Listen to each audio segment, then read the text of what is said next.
Have you ever noticed that your social media feed seems to agree with everything that you already believe in? Same views, same type of people, same opinions. It's very comforting until it's not. What if I told you that this digital comfort zone is actually shaping your worldview and not always for the better? Hi everyone, my name is Urusha, and in this channel I talk about everything related to social media, communication, mental health, and in today's video I am going to be talking about echo chamber effect, how algorithms trap us in this bubble of our own beliefs and how can we break out of it. So let's get started.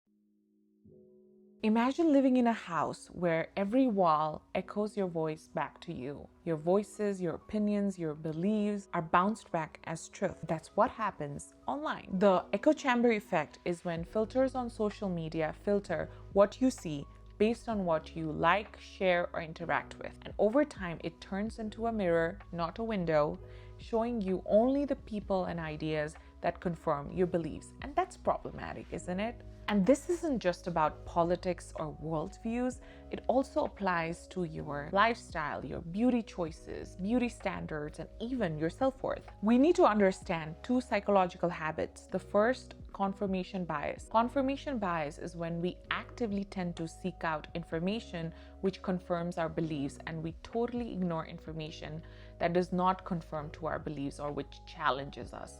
And social media platforms capitalize on this habit. Another one is selective exposure. We naturally gravitate towards people and communities that conform with our beliefs. And over time, combined with algorithms, it creates a very narrow worldview when we allow ourselves only to be exposed to certain ideas, people, or groups. Echo chambers feel very good and comforting at first, but it can be very dangerous. Let's find out why. Number one, it limits your critical thinking. If all you hear is just one side, you stop questioning it after some time.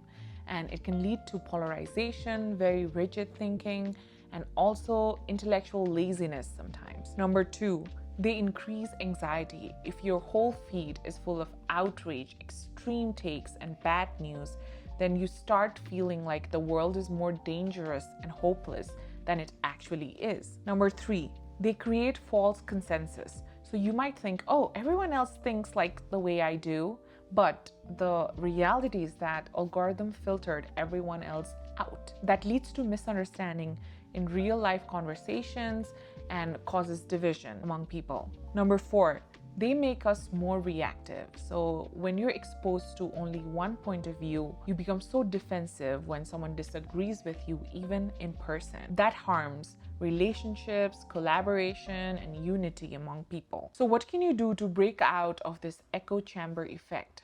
Number one, diversify your information diet. Seek out different news sources. So for example, if you're used to reading only one type of newspaper or TV channel, try reading a different newspaper or watching different channels that offer different perspectives. There are websites like allslides.com that offer different angles to different news story, and this prevents selective exposure and shows you how different people think about the same news story. Follow people or accounts that challenge your beliefs. On social media, actively follow at least a few social media accounts or organizations that does not conform to your beliefs respectfully. You don't have to agree with them, but exposing yourself to their content can broaden your understanding of the issue. Explore beyond your usual hashtags and groups. So if you're always used to searching for, let's say, hashtag vegan life,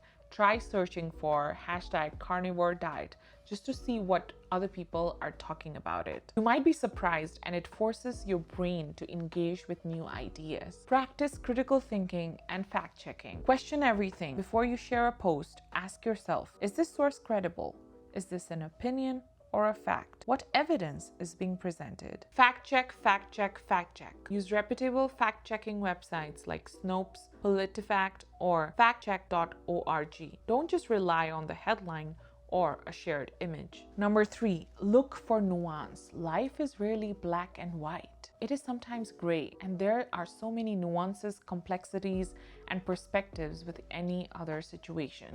So look for nuances. A few months ago, there was a fake story claiming NASA had discovered a planet exactly like Earth, and this trended across Instagram and Reddit, and thousands of people shared it without even realizing that it was coming from an AI-generated blog post. And quickly, the fact-checking websites debunked it, but the damage had already spread. Number 3, engage respectfully. Coming out of your echo chamber effect does not mean that you need to argue with people constantly. You can also do that in ways that are respectful. Listen to understand, not to respond. So when someone presents a differing opinion than yours, try to genuinely understand why they hold that view. You can ask open-ended questions like, what led you to that perspective? Can you tell me more about why you feel that way? Find common ground. Even if you disagree on a major issue, there might be common values or goals that might be similar between two people, so focus on that.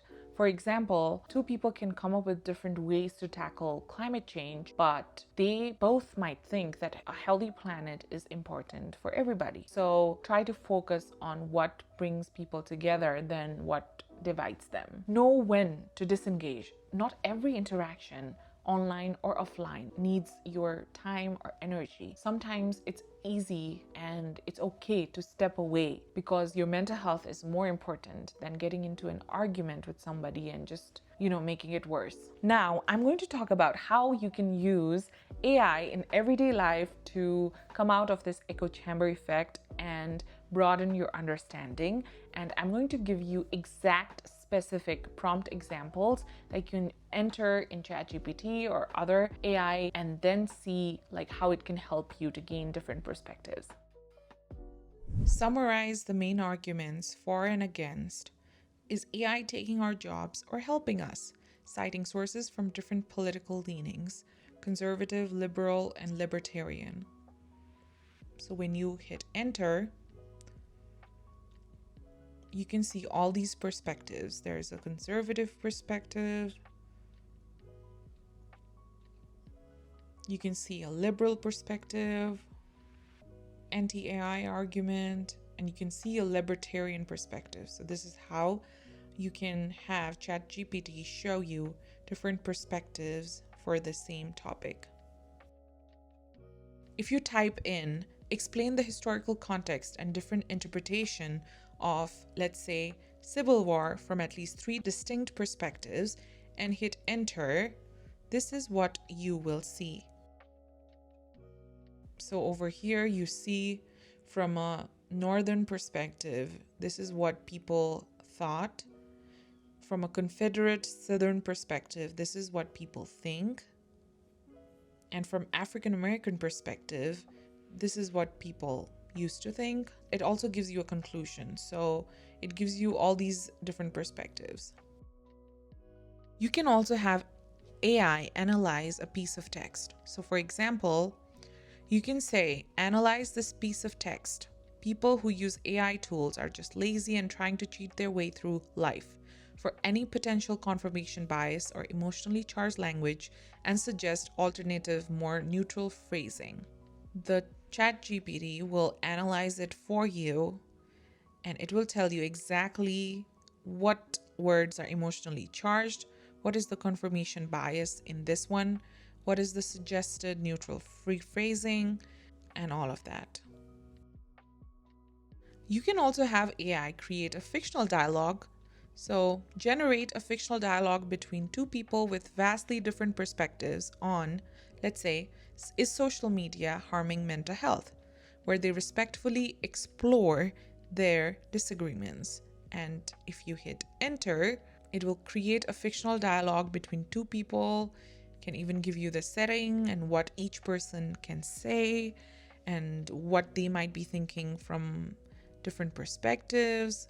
It's very helpful for brainstorming and to get that nuanced view.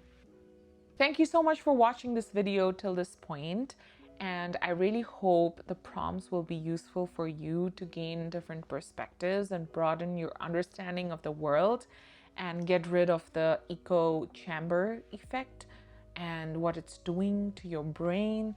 And the truth is, we're not powerless, but it's high time we wake up to how internet and the digital world might be shaping our worldview and our intellectuality, if that's even a word, I don't know. But I will see you all in the next episode. Until then, enjoy my recent upload over here. And until then, stay safe and I will see you. Bye bye.